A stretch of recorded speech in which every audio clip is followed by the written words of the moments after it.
Assalamualaikum warahmatullahi wabarakatuh. Perkenalkan, nama saya Sarmila, saya perwakilan dari Ekonomi Syariah Astetki. Baiklah, saya akan mempresentasikan makalah pembiayaan modal kerja syariah dari mata kuliah Manajemen Keuangan Syariah. Ya, langsung aja. Pertama, konsep modal kerja. Dalam konsep modal kerja mencakup modal kerja bruto dan modal kerja neto.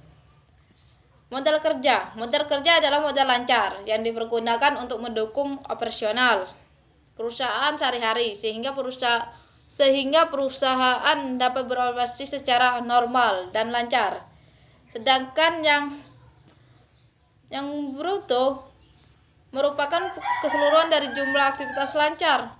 Sedangkan dari neto adalah merupakan kelebihan aktivitas lancar atau hutang lancar. Dengan konsep ini, sejumlah tentu akan aktivitas lancar seharusnya digunakan untuk kepentingan pembayaran piutang lancar. Yang kedua adalah pengolahan modal kerja. Berdasarkan penggunaan modal kerja diklasifikasi menjadi dua, modal kerja permanen dan modal kerja situasional. Modal kerja permanen berasal dari modal sendiri dari pembiayaan jangka panjang, sedangkan situasional berasal dari sumber modal jangka pendek yang sumber pelunasan dari hasil penjualan barang dagang. Yang ketiga, unsur modal kerja permanen. Yang pertama, kas mencakup memanfaatnya peluang potongan harga dari pemasokan jika pembayaran dilakukan sebelum jatuh tempo atau pembayaran dilakukan di muka. Yang kedua, memanfaatkan peluang diskon dari pemasokan jika pembayaran dilakukan secara tunai. Yang ketiga, memberikan keluasan bagi manajemen perusahaan dalam memanfaatkan peluang bisnis. Yang kedua yaitu piutang dagang. Piutang dagang mencakup kebijakan penjualan yang diterapkan. Yang kedua yaitu volume penjualan kredit. Yang ketiga yaitu kebijakan penagihan. Yang keempat, konsentrasi penjualan. Yang kelima, persediaan stok bahan baku. Yang keempat adalah pemutaran modal kerja. Peningkatan penjualan perusahaan harus didukung oleh peningkatnya produksi sehingga kelangsungan penjualan dapat terjamin. Peningkatan produksi sampai dengan batas maksimum. Yang kelima adalah alokasi modal kerja. Alokasi modal kerja yaitu mencakup alokasi kepada piutang dagang, pembelajaran persediaan barang, dan pembiayaan modal kerja.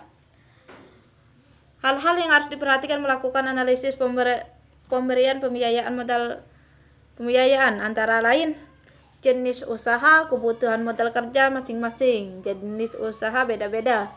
Skala usaha besarnya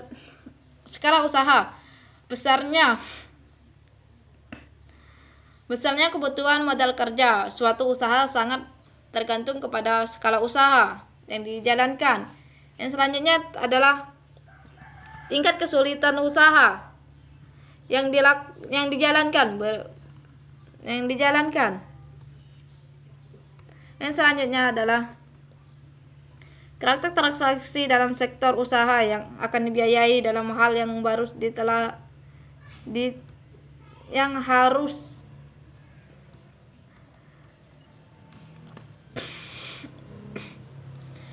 yang selanjutnya yaitu berdasarkan akar yang digunakan dalam produk pembiayaan syariah. Jenis pembiayaan modal kerja atau PMK dapat dibagi menjadi 5 macam, yaitu PMK Mudharabah, PMK Istinab, PMK Assalam, PMK Murabahah, dan PMK Ijamah. Yang D adalah pembiayaan piutang. Pembiayaan piutang adalah kebutuhan pembiayaan yang timbul pada perusahaan yang menjual barangnya dengan kredit, tetapi baik jumlah maupun jangka waktunya melebihi kapasitas modal kerja yang dimiliki. Yang selanjutnya yaitu pembiayaan persediaan. Pembiayaan persediaan dalam usaha produk terdiri atas pembiayaan pengadaan bahan baku dan penolong. Melalui proses produksi bahan baku tersebut akan menjadi barang dijual untuk kredit. Ia berubah menjadi piutang. Melalui proses closing akan berubah menjadi cash kembali. Yang selanjutnya yaitu F. F adalah pembiayaan untuk perdagangan umum, perdagangan berdasarkan pesanan. Yang selanjutnya yaitu pembiayaan investasi. Pembiayaan investasi diberikan pada nasabah untuk keperluan investasi, yaitu keperluan penambahan modal guna mengadakan rehabilitas perusahaan usaha ataupun pendirian produk baru. Cirinya investasi adalah 1. Untuk mengadakan barang-barang modal, 2. Mempunyai perencanaan alokasi dana yang matang dan terarah, 3. Berjangka waktu menengah dan panjang. Yang terakhir adalah pembiayaan konsumtif syariah. Secara definisi, konsumtif adalah kebutuhan individual, meliputi kebutuhan baik barang ataupun jasa yang tidak dipergunakan untuk tujuan usaha. Dengan demikian, yang dimaksud dengan pembiayaan konsumtif adalah jenis pembiayaan yang diberikan untuk tujuan di luar usaha dan umumnya bersifat perorangan. Ya, baiklah, itu saja presentasi dari saya. Saya akhiri saya. Wassalamualaikum warahmatullahi wabarakatuh.